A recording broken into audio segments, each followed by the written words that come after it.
찬송가 304자입니다.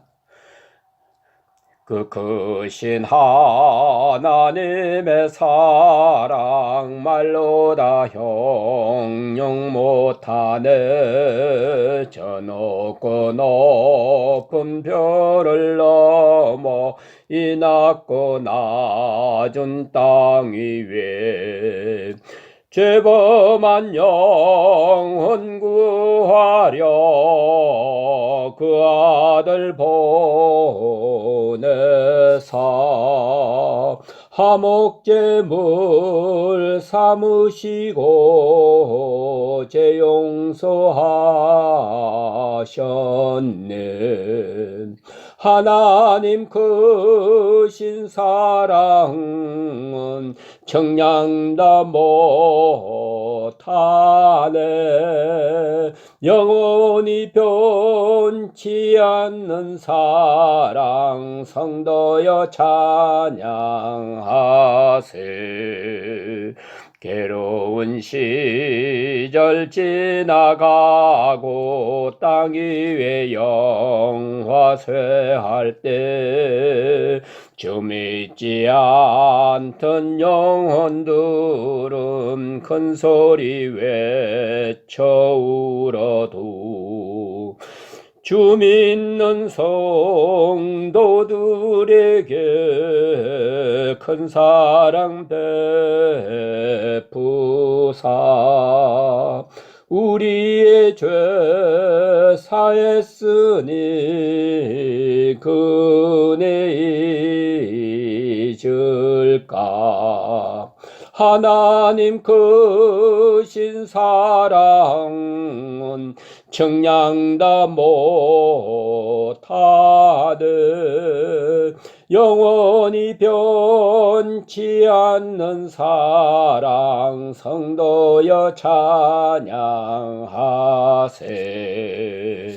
하늘을 두루마리 삼고 바다를 먹물 삼아도 한없는 하나님의 사랑 다 기록할 수 없겠네. 하나님의 크신 사랑 그 어찌 다 쓸까. 저 하늘 높이 쌓아도 채우지 못하리. 하나님 크신 사랑은 청량다 못하네. 영원히 변치 않는 사랑 성도여 찬양하세. 기도드리겠습니다. 하나님 아버지, 이렇게 요란한 세상에 살면서도 평화를 유지할 수 있게 하시며 항상 절박한 위기를 느낄 때가 거듭거듭 다가오고 있지만은 또 이 문제를 하나하나 풀어가기도 하며 닫힐 때는 완전히 닫히는 것 같으나 또 다른 문을 열어주시는 하나님, 우리는 모르는 가운데 있지만은 아시는 주님께서 오묘한 경륜 가운데서 우리를 인도하시고 이 민족을 인도하시고 우리의 현실을 인도해 주시는 그 놀라운 은혜를 생각하며 감사와 찬송과 영광을 주께 돌리옵나이다. 주님께서 우리를 이처럼 사랑하시건만 이 사랑을 다 깨닫지 못하며 또 보답지도 못하며 때때로 사랑을 외면하고 거역하고 배반하며 살 때가 많은 저희들을 불쌍히 여겨주시옵기를 기도합나이다. 은혜에 감사하고 찬송을 부를 때는 이대로 내 생애가 은혜 안에 살 것 같지만은 세상에 나갈 때 우리들은 때때로 전혀 은혜를 모르는 자인 것처럼, 하나님을 모르는 자인 것처럼 말하고 느끼고 생각할 때가 많음을 주님 앞에 자복하오니 불쌍히 여겨 주시옵기를 기도하옵나이다. 오늘 주의 말씀 안에 살게 하시고 이제는 내 의지를 버리고 내 생각 내 계획도 다 버리고 오직 주님만을 찬양하며 살고 주께서 내게 행하신 사랑을 깨닫고 감사하며 순종해 나갈 수 있는 확실한 믿음의 사람들이 되게 해 주시옵기를 기도하옵나이다. 하나님 아버지, 오늘도 하나님 말씀이 바르게 전해질 수 있게 하시며 모든 사람 마음속에 구원이 있고 생명의 역사가 있어지게 해 주시옵기를 간절히 기도합니다. 오늘 하루의 모든 삶을 주님께 의탁하고 예수님의 이름으로 간절히 감사하며 기도합나이다. 아멘. 오늘 말씀은 갈라디아서 1장 11절에서 17절 말씀을 봉독해 드리겠습니다. 11절에서 17절까지 말씀입니다. 형제들아, 내가 너희에게 알게 하노니 내가 전한 복음은 사람의 뜻을 따라 된 것이 아니라 이는 내가 사람에게 받은 것도 아니요 배운 것도 아니요 오직 예수 그리스도의 계시로 말미암은 것이라. 내가 이전에 유대교에 있을 때에 행한 일을 너희가 들었거니와 하나님의 교회를 심히 박해하여 멸하고 내가 내 동족 중 여러 영갑자보다 유대교를 지나치게 믿어 내 조상의 전통에 대하여 더욱 열심히 있었으나 그러나 내 어머니의 태로부터 나를 택정하시고 그의 은혜로 나를 부르시니가 그의 아들을 이방에 전하기 위하여 그를 내 속에 나타내시기를 기뻐하셨을 때에 내가 곧 혈육과 의논하지 아니하고 또 나보다 먼저 사도된 자들을 만나려고 예루살렘으로 가지 아니하고 아라비아로 갔다가 다시 다메섹으로 돌아갔노라. 아멘. 오늘 본문에서는 사도 바울이 계시와 자기와의 관계를 말씀하고 있습니다. 또한 특별히 복음에 대한 계시성을 설명하고 있습니다. 지난 시간에 우리는 사도 바울이 얼마나 복음을 소중히 여기고 생명보다 더 귀하게 여기고 있다 하는 것을 우리는 들었습니다. 이 복음은 절대적이요 조금도 양보할 수 없는 그런 진리라고 하는 것을 그는 설명하고 있었습니다.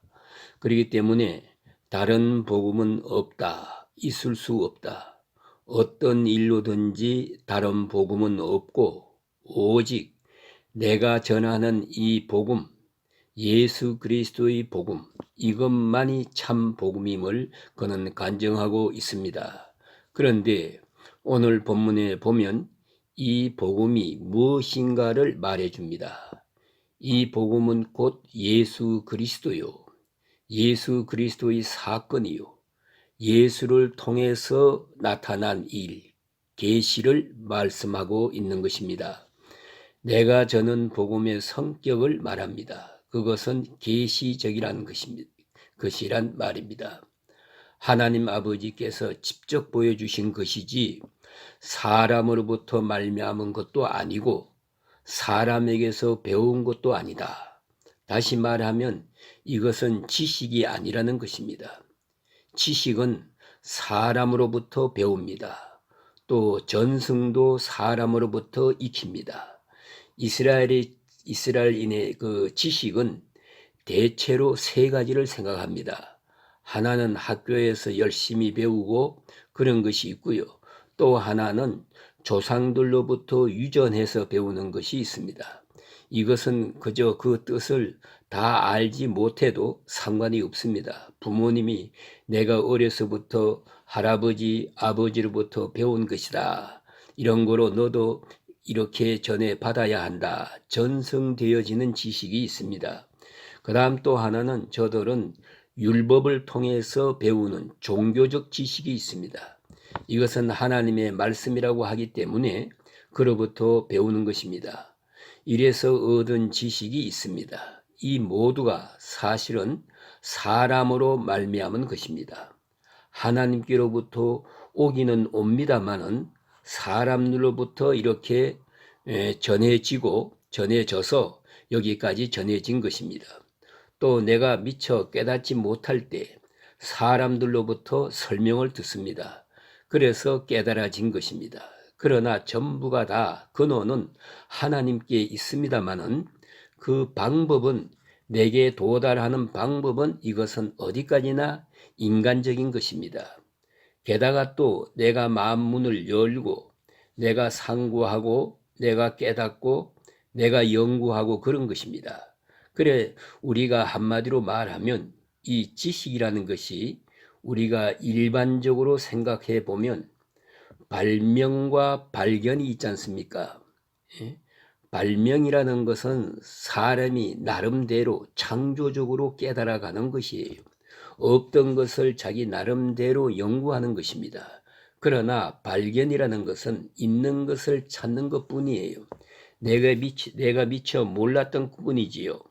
내가 못 가본 것을 가본 것이고 감추어진 것을 내가 발견하게 된 것이죠. 그리고 보면은 엄격한 뜻에서 말하면 발명은 없습니다. 발견이 있을 뿐입니다.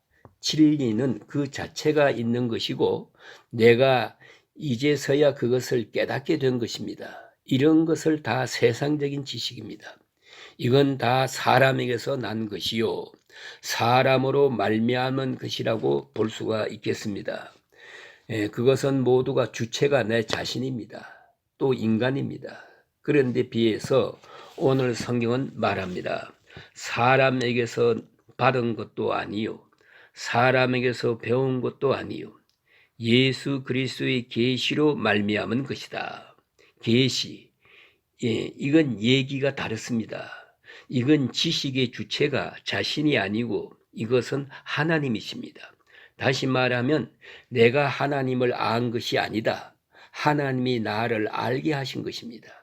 그게 다른 것입니다. 계시라는 것은요, 한마디로 말하면 하나님의 일방적이고 주도적이고 강권적인 역사를 말하는 것입니다.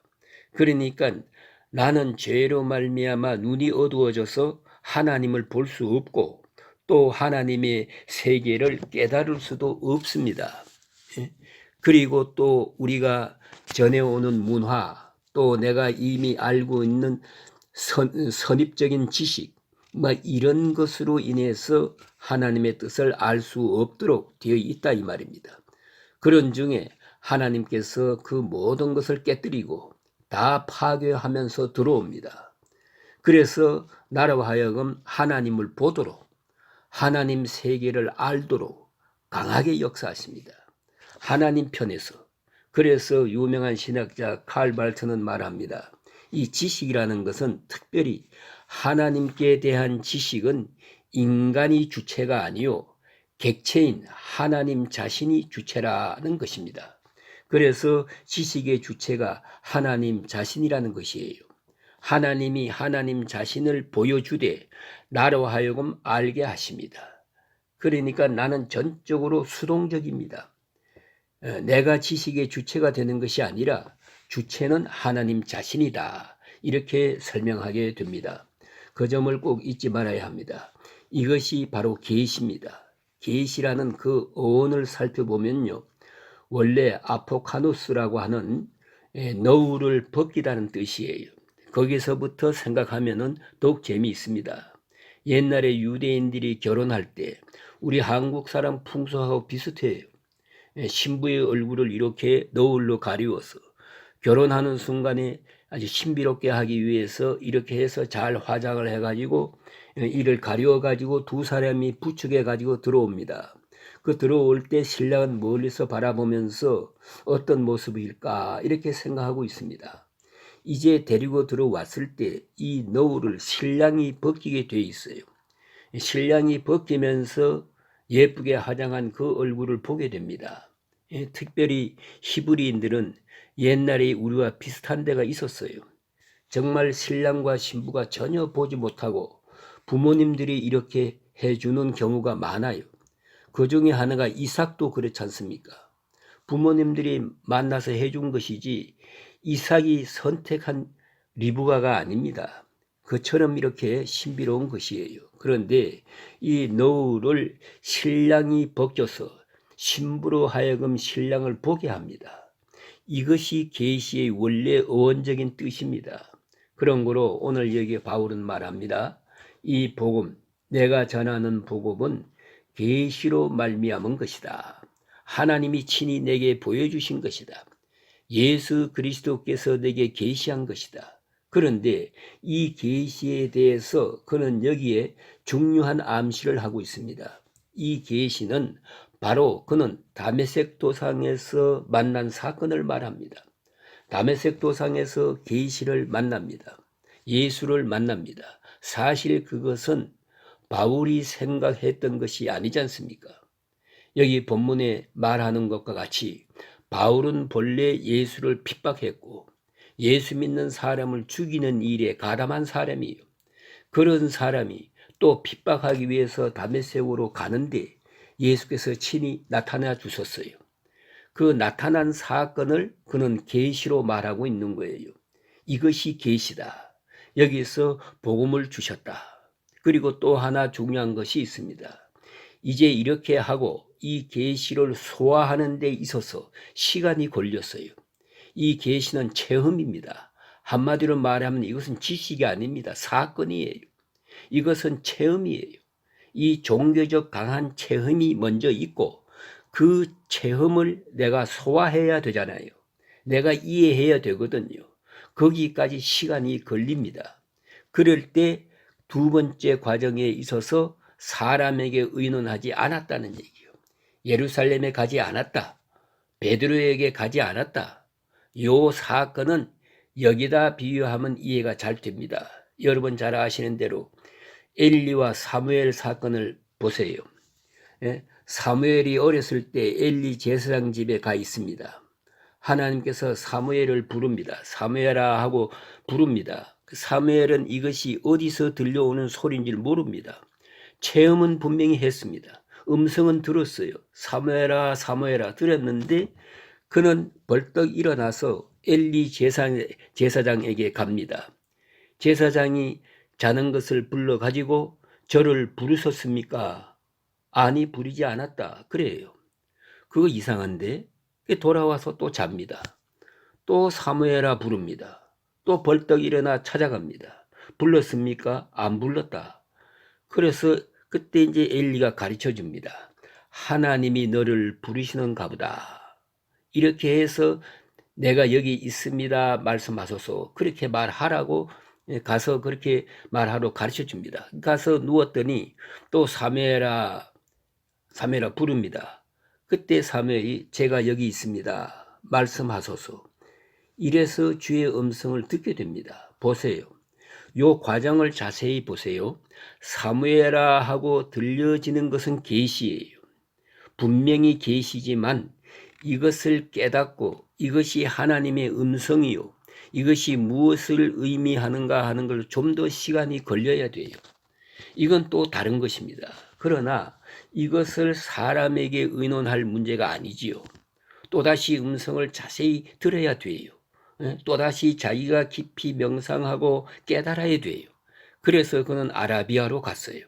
무려 3년 동안 그는 아라비아에서 이 계시의 문제를 확인하는 거예요. 거기서 우리가 신학적인 용어로 말하면은 계시를 신학화하는 것입니다.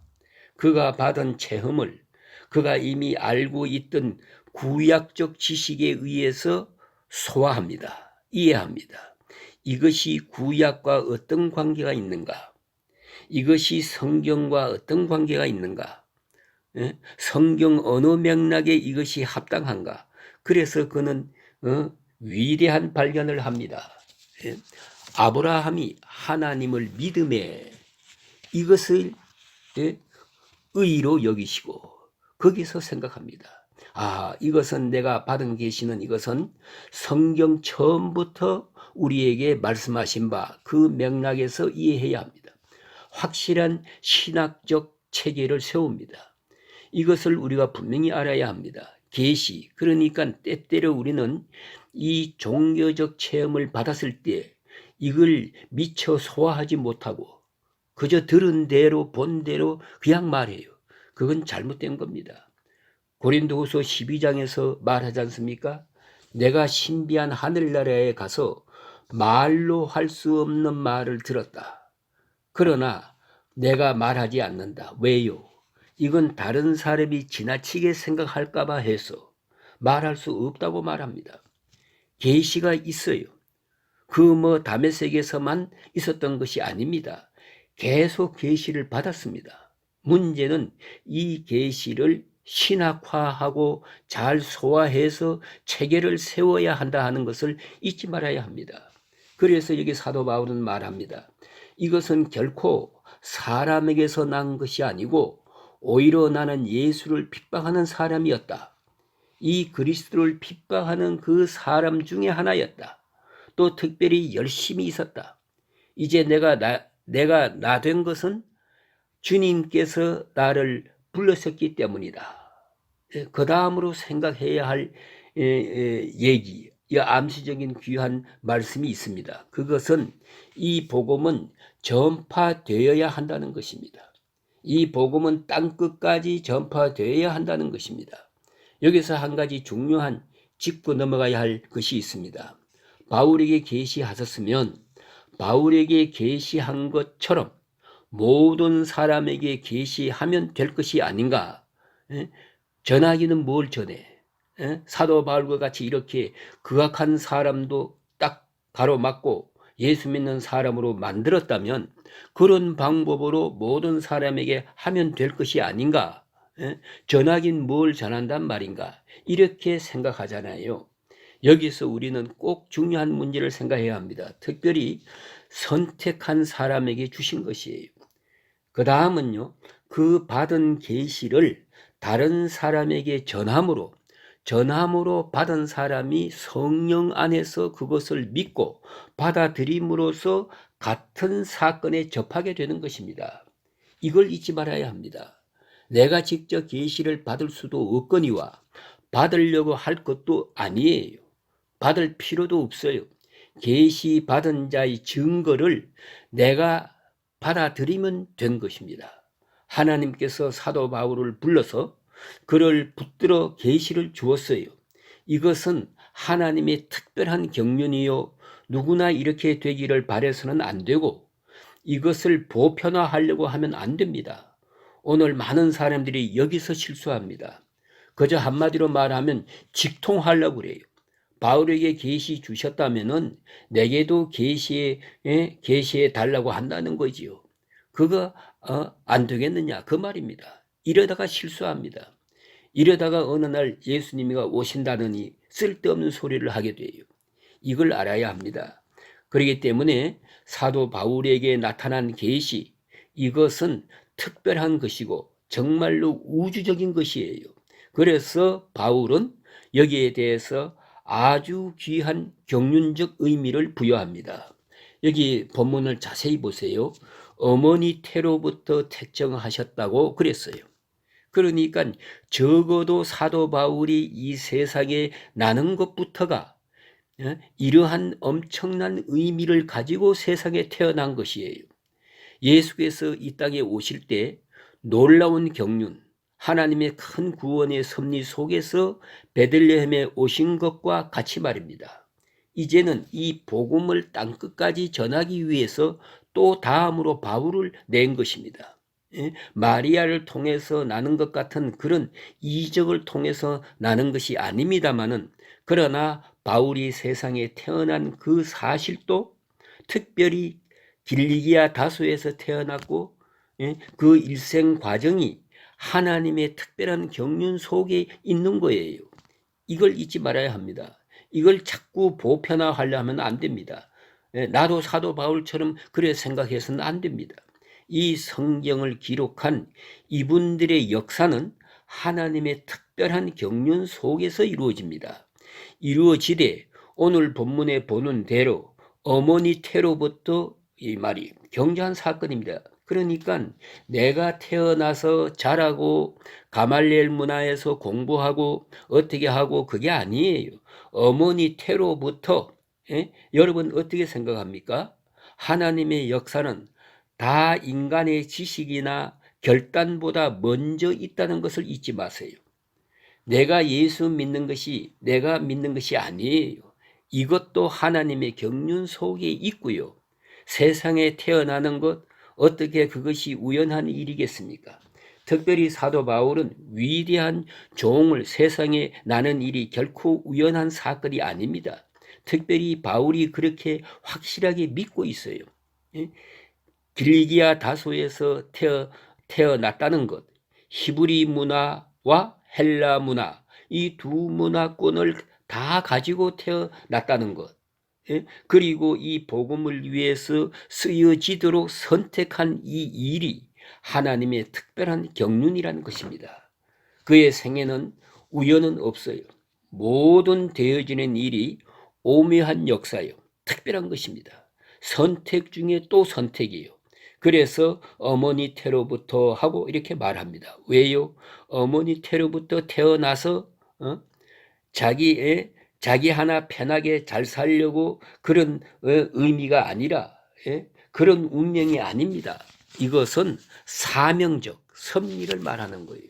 복음을 땅끝까지 전하기 위해서 복음을 모든 사람에게 전하기 위해서 나를 세웠다 말입니다. 그러니까 그는 한마디로 말하면 복음을 전하지 않는다면 살아야 할 이유가 없어요. 이 세상 존재해야 할 이유가 없는 사람이에요. 여기까지 그는 생각한 것입니다. 은혜로 나를 부르시니가 소명을 주시고 이 복음을 이방에 전하기 위해서 이 사울이란 사람을 세상에 내어놓았어요. 바울은 생각합니다. 자기의 출생으로부터 오늘까지 모든 일이 하나님의 높은 경륜 속에 있었어요. 자기가 그리스도를 택한 것이 아니고 그리스도께서 자기를 선택하셨어요. 자기를 곁길로 가려고 했는데 오히려 하나님께서 강권적으로 아주 오묘하게 역사하셨어요. 복음을 이방에 전하게 하기 위해서 이것을 분명히 알아야 합니다. 그 사명 때문에 오늘 내가 있다 이렇게 생각을 합니다. 여기서 내 생명을 여기에 걸고 내 운명을 여기다 걸고 여러분 어떻게 생각하십니까? 내가 세상에 난 것 이게 우연한 일이겠습니까? 나의 나됨에 내 한 이 시점이 어떤 의미를 가지고 있는가를 깊이 생각해야 합니다. 본래적으로 종말적으로 그 의미를 알고 그리고 현재의 나를 생각해야 합니다. 오늘 말씀 여기까지 드리겠습니다. 이 은혜가 함께 하시기를 주의 이름으로